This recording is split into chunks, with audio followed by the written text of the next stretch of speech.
Hello everyone, this is Dr. Keith Miller, former president of the Pennsylvania Chiropractic Association, contacting you about something that happened at the ACA as it regards to the E&M or management codes. Now, a lot of you don't know, or maybe you do know, that there's been problems with getting paid from E&Ms for many carriers in Pennsylvania. UPMC, Highmark, Aetna, etc. Either denying the E&Ms outright or saying they're bundled into the CMT code. So for the last couple of years, myself, as your representative at our national at the ACA, has been pestering, for lack of a nicer way to put it, the ACA leadership to do something about it. Every time we have these problems, we try to argue at the PCA about the NCCI code edits and how all these things work. And what eventually happens is they tell us to go pound sand. And it would be really nice if we had something we could specifically reference when fighting these things. Well, down below and attached, we now have, thanks to my nagging of the ACA for several years and getting it into them with them at several meetings, they agreed. And this is the first release and the first draft of that release. It might be updated over the next year or two, but this is the public release that they're going with. So let me explain what this PDF below says. So we'll start with the basics. CMT codes, the 98940 to 98943s, have within it a little bit of a routine E&M service built in, meaning that every single visit before you adjust, you're supposed to evaluate and manage what you're doing with that patient on each and every visit to see, number one, if they need to be adjusted, and number two, where you're going to adjust based on your notes and if you're making any changes. You're not, and many of you know, supposed to be doing an E&M on every single office visit. Back in the day when I first started practicing back in 2000, there were actually doctors who were billing an E&M and a CMT on every single visit. And over the years, that got corrected. So let's talk about when it is appropriate and how you're supposed to do it. So when you're billing out an E&M, and by E&M, we mean those 99 series codes, the 99201, 202, 203, 204, 99211, 212, 3, 4, 5, etc. You're supposed to be, if you're doing CMT on the same day, using the E&M modifier attached to that, which is the -25, that says that is a separate and distinguished service. So it's appropriate when it's a new patient. It's appropriate when you have an existing patient and they present with a new flare-up, a new injury, a new condition, or something that is different from what you were treating them. So yesterday I was treating them for a neck ache. Let's say they fell off a ladder and hurt their back, and today we're treating them for the trauma for the lower back. It's a separate identifiable condition. Therefore, it is appropriate to then bill another E&M with the -25. Also, let's say you have a situation where a patient has been treating for 2, 3, 4 weeks. They are not responding to care, I guess is the best way to put it, in the way that you would assume they would be responding. So as a result, you then do a reevaluation to determine what was doing, how you were doing it, what's going on with the patient, make all these assessments, change your treatment plan, and then make a new form of treatment plan based on the fact that they weren't getting better, and you're updating and changing it, especially if there's going to be some kind of referral or something else, that you're doing that E&M, and then afterwards you're sending out for an MRI. And that's kind of the only 3 times that you really should be using an E&M, according to the guidelines. New patients, new injury or problem, or major change in care plan because of non-responsiveness. Now, the problem we have is a lot of people are still under this misconception that every 30 days or every X number of visits, you're supposed to do a routine E&M update and update your care plan, and then just every 30 days or every 4 visits or every 6 visits.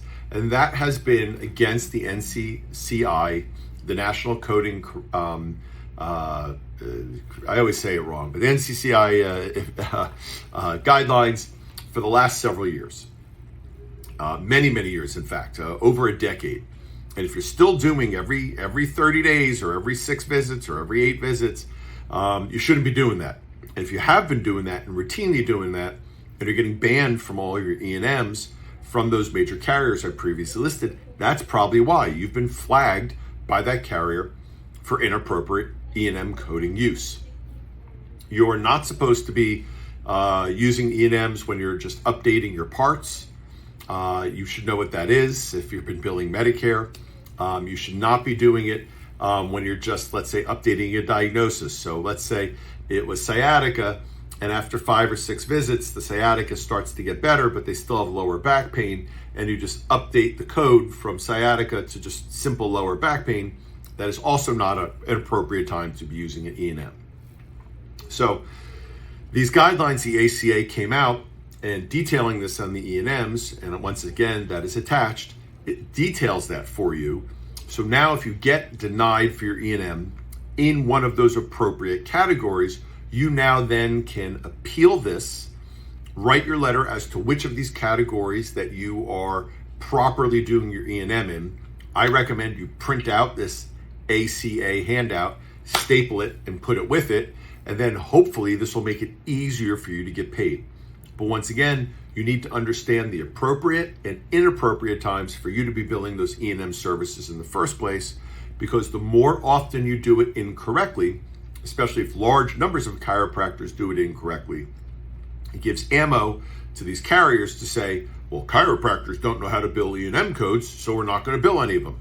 So the few people who are doing it wrong harm the entire profession in doing it. So please learn the appropriate times to be using your E&Ms, the inappropriate times to be using your E&Ms, and then try to get with the program now using this tool and these guidelines to then help to fight and do your appeals properly. So score for the PCA. The ACA finally got that white paper out to us. They've been promising it since they agreed for almost 2 years now. We finally have it just a couple days ago, July 1st, it got put out. Hope this helps. If you have any follow-ups or questions or issues, if you have stuff that you are doing under the appropriate guidelines, you send this in, you get denied anyway. When you go to the penchiro.org website, on the top, there's a submit an insurance problem or an insurance question. You could send us and upload your PDF of all your denials and everything else. We have a full-time, for members, not non-members, coding and compliance expert at the PCA, Karen Toner, who is there to help you with those issues. If this goes into some kind of a legal issue that even after doing it, remember, we have, for our members, Jason Martin, PCA, full-time attorney, who can help you to fight these problems and get you paid. We're here to help you, but you have to learn and properly follow those guidelines. So I know this was a little long, but I want to make sure everyone understands it, because I talk to a lot of chiropractors who still think that anytime they change a diagnosis code or every 30 days, they can still do E&Ms. So this spells it out real clear and gives you ammunition for when you're doing it correctly to get paid. Once again, Dr. Keith Miller, former president of the PCA, hoping that this information updates and educates you. And look for, in the fall, the PCA does a correct coding class. It is our most attended program of the year. Every time we do it, it sells out extremely quickly. We have people who always wait till the last minute. They try to register and they can't get in. They call the home office. They're begging to get in. It is a limited number of seats. We try to keep it small enough. It's a good sized group, but we don't want to make it too large that people in the group can't interact with the instructors and ask questions and learn.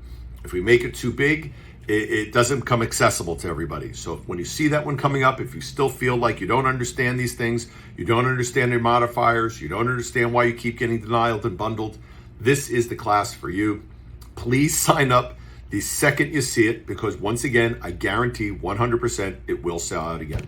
So everyone have a happy summer, and hopefully this helps out and gives you some information. Bye, everyone.